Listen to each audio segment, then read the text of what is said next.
Ассалаумағалейкум достар, құрметті көрермендер.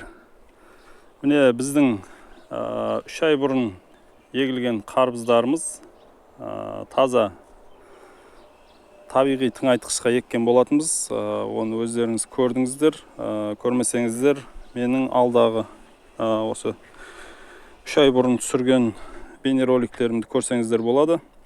Сол жерде әрбір қарбыздың түбіне 1 литрдан құрғақ биогумус тастап шыққан болатынбыз. Және де суарған кезде компосттың суымен және де сұйық биогумус берген болатын. Соның нәтижесі міне қарбыздарымыз үлкен болып өсіп жатыр. Міне қазір үлкендерін көрсететін болам. Қазір Құдай қаласа 1-2 жұлып, соны кесіп дәмін көретін боламыз.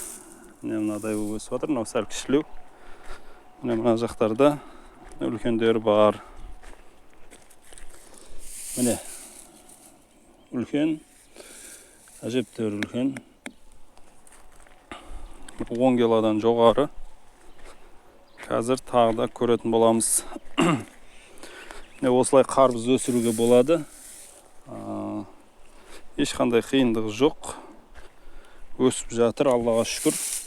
Химикат бермесек те, міне осындай үлкен қарбыздар өсіп жатыр.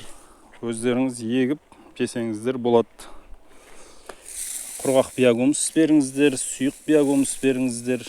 Міне осындай.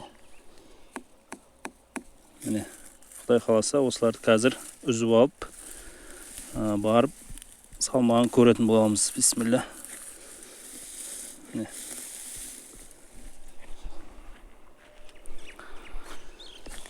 Мыналар сәл кішілеу екен. Мына жерлерде қазір бір үлкендері бар еді қазір.